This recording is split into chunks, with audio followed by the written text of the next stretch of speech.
शक्तियों के साथ एक समस्या रहती है। जब शक्ति का असंतुलन होता है तो समस्या दिखती है। तो शक्ति का असंतुलन है क्या? शक्ति कम हो जाना शरीर में या शक्ति बहुत ज़्यादा बढ़ जाना, दोनों ही रोग है। जैसे खून बहुत कम हो जाए शरीर में तो रोग है, मृत्यु हो सकती है। लेकिन अगर खून बढ़ जाए शरीर में ज़्यादा, हीमोग्लोबिन ज़्यादा बढ़ जाए तो कैंसर की श्रेणी में चला जाता है, तो वो भी रोग है। तो संतुलन ही स्वास्थ्य है और जो असंतुलन है वो रोग है। वो चाहे शारीरिक हो, चाहे मानसिक हो और चाहे वो आध्यात्मिक हो। अतिरेक हर चीज़ का वर्जित है। तो अति बोलते हैं ना, सर्वत्र वर्जित है। तो संतुलन में दरबार आपको करता है। जब ऊर्जा कम रहती तो बढ़ाता है, ज़्यादा रहती तो कम करके संतुलित करता है। बहुत लोग कहते हैं गुरुदेव थोड़ा ये कर दीजिए, थोड़ा ये बढ़ा दीजिए, थोड़ा। मैं क्या भैया फट जाओगे, तुम्हारे हिसाब से चलेगा। अगर डॉक्टर साहब उंगली काटी, हाथ ही काट दो डॉक्टर साहब, आप उंगली काहे काटी, ऊपर से काटो, तो ऐसे नहीं चलता। जो जानता है जिन चीज़ों को, क्या अच्छा है क्या बुरा। माँ भी खाने को देती, कहती नहीं ये खाओ, ज़्यादा मत खाओ, ताकतवर है लेकिन ज़्यादा मत खाओ, नहीं तो शरीर से बाहर फेंक देगा शरीर निकाल के, तो आपको पचेगा नहीं तो बाहर निकल जाएगा। तो वो तो नहीं दिया जाए संतुलन में कि हमें पच जाए। दरबार भी उतनी शक्ति आपको देता है कि आपको पच जाए। जब अपच होती है तो आपको कष्ट दिखते हैं। क्या दिखते हैं? असंतुलित ऊर्जा। असंतुलित ऊर्जा कैसे होती है? हमारे मन से असंतुलन बनता है, क्योंकि मन संसार में घूमने वाला एक व्यवस्था का पार्ट है, सांसारिकता में ले जाता है। और जो आपकी आत्मा है वो आपको भौतिकता से दूर ले जाती है, यथार्थ दिखाती है। दोनों में अलग अलग व्यवस्था है। मन आखिरी पावदान है, आत्मा पहला पावदान है। आत्मा, बुद्धि, चित्त, वृत्ति, फिर मन।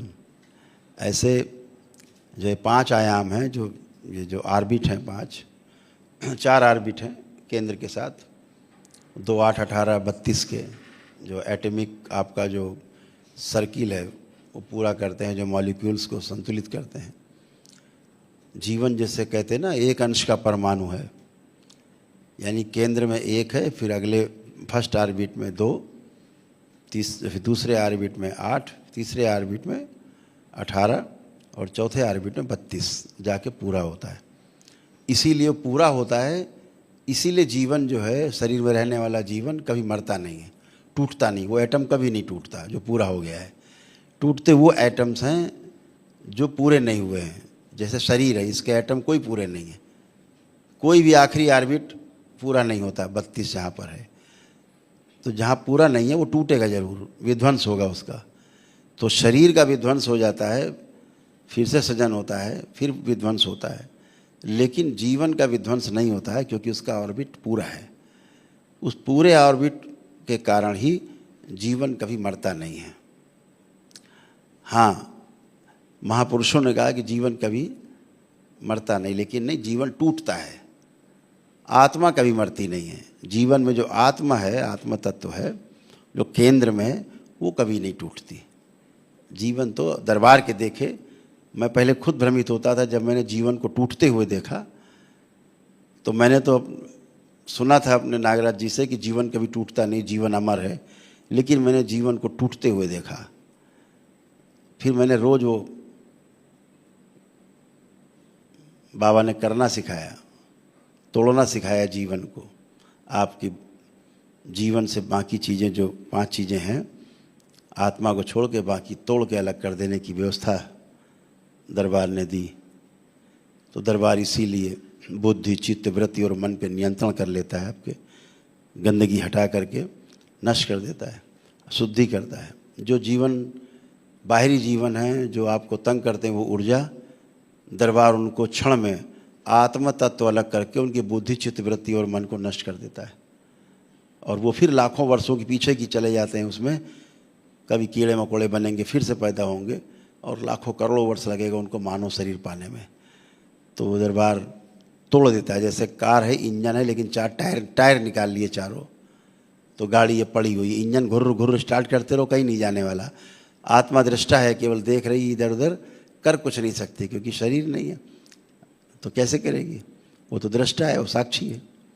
तो जीवन टूटता है अलग अलग हिस्सों में, लेकिन आत्मा कभी टूटती नहीं है। आत्मा सदैव अमर है, क्योंकि वो अमरता का पार्ट है, वो उसका पार्ट है जो है ही नहीं, वो शिव का पार्ट है। तो जो शिव का पार्ट है वो शव की तरह है, लेकिन होश पूर्वक है, होश में है।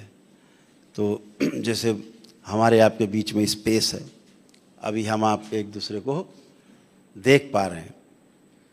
अगर हमारे और आपके बीच में ये स्पेस ना हो तो सब एक दूसरे में चिपक जाएंगे, तो कैसे देखोगे, एक पिंड बन जाएंगे तुरंत। तो हम और आप एक दूसरे को इसीलिए देख पा रहे हैं क्योंकि हमारे और आपके बीच में एक निश्चित और अच्छी दूरी बनी हुई है। अभी धरती और चंद्रमा के बीच की दूरी, चंद्रमा और सूरज के बीच की दूरी, बाकी सभी ग्रह गोल नक्षत्र सबके बीच की दूरियां जो हैं वो एक निश्चित और अच्छी दूरी कायम है, इसलिए सब व्यवस्था में है। कोई चीज़ एक दूसरे को खींच नहीं रही है, एक दूसरे को तोड़ नहीं रही है, एक दूसरे को नष्ट नहीं कर रही, सबको एग्जिस्टेंस है, सारा सह अस्तित्व पर है, एक दूसरे को सपोर्ट कर रहे हैं सभी। तो जो सपोर्ट करते हैं, जैसे आपके शरीर के अंग हैं, एक दूसरे को सपोर्ट करते हैं। एक आँख दूसरी आँख को सपोर्ट कर रही है, एक नासा छिद्र दूसरे को सपोर्ट कर रहा है, कभी ये चलता है कभी ये चलता है। मस्तिष्क शरीर को कंट्रोल कर रहा है, शरीर अपनी बात बता रहा है मस्तिष्क को कि मुझे ये कष्ट है, मस्तिष्क उस कष्ट को हटाने की कोशिश करता है, तमाम शरीर के रस रसायनों के द्वारा उत्पत्ति करके भेजता है वहाँ स्थान पे। तो ऐसे एक व्यवस्था बनी हुई है। अगर आपका हाथ ऐसे से आप उंगलियाँ कर रहे हैं तो इसलिए कर पा रहे हैं कि व्यवस्था है, क्योंकि इसके बीच में एक निश्चित और अच्छी दूरी हर पोर पोर में बनी हुई है, हर जगह एक निश्चित और अच्छी दूरी हर जगह बनी हुई है, इसलिए मूवमेंट हो रहा है। अगर ये निश्चित और अच्छी दूरी कम या ज़्यादा हो जाती है तो दर्द आने लगता है। कोई हाथ पकड़ के खींच दे तो अब निश्चित और अच्छी दूरी यहाँ से कम हो गई तो अब दर्द आ गया। तो इसी तरह से जब वो निश्चित और अच्छी दूरी, गांव के आदमी क्या करते हैं, ले जाते हैं भाई पैर उखड़ गया है, हड्डी उखड़ गई है। तो गांव में हमारे सब बुजुर्ग ऐसे रहते हैं, आप जाओ, आपको बात करते करते आपको पैर घुमा देंगे टक से, आपको और बस फिर ठीक, आप कोई कष्ट नहीं, अब तो नहीं है, तो हड्डी बिठा दी उन्होंने। तो वो कहते हड्डी बिठा दी। तो ऐसे निश्चित और अच्छी दूरी कायम कर दी है। तो जब भी निश्चित और अच्छी दूरी कम ज़्यादा होती है तो रोग दिखते हैं, कष्ट दिखते हैं। तो व्यवस्था में ऐसा ही सब बना हुआ है, तो कष्ट नहीं होते। दरबार क्या करता है, आपकी जो एनर्जी के कारण निश्चित और अच्छी दूरी घट बढ़ जाती है, दरबार सेकेंडों में ऊर्जा के द्वारा पूरी कर देता है, तो आपके कष्ट चले जाते हैं, रोग नष्ट हो जाता है, चीज़ें बन जाती, गांठें बन गई, सिस्ट बन गए, रोग बन गए, फोड़े बन गए, कुछ बन गया, सड़ गल रहा है। जैसे बॉडी व्यवस्था में आती, ब्रेन व्यवस्था में आता है, दोनों ऑर्डर में आते हैं अपने आप। जो फॉरेन मटेरियल, जो बाहर की चीज़ें आ गई, इकट्ठी हो गई हैं, वो सब गल गल के बाहर निकलने लगती, बॉडी सब आपके मल मूत्र से, पसीने से, ब्रीदिंग से आपके सब निकाल के बाहर कर देता है। यही 4 रास्ते हैं। तो इस तरह से आप धीरे धीरे जब समझते जाएंगे तो समझदारी से अपने शरीर को चलाते जाएंगे तो बहुत अच्छा रहता है। जब हम कहते हैं कि साधक जो है, अगर सूर्यास्त के पश्चात सूर्यास्त हो जाए तो फिर समझ लो कि भाई हमारे लिए खाने की कोई चीज़ नहीं है, भोजन नहीं। जब पक्षी सो गए, जो भी खा पी के पक्षी सो जाते हैं, हम सबसे ज़्यादा श्रेष्ठ और समझदार प्रकृति के साथ में चलने वाले तो पक्षी हैं। सूर्य के साथ ही जीवन है, सूर्य अस्त जीवन मंद पड़ने लगता है, सूर्य उदय एकदम पक्षियाँ चहचहाते हुए पक्षी जाते हैं। सुबह ब्रह्म मुहूर्त में दरबार रुद्राभिषेक शुरू कर देता है, ऊर्जा का, नई ऊर्जा के साथ आपका फिर से सृजन होता है, ऐसे होता रहता है। तो आपको आनंदित महसूस होता है, बहुत आनंद होता है सुबह सुबह उठ के। क्यों हो रहा है कि आप ऊर्जा को, नई उमंग को महसूस कर पाते हैं।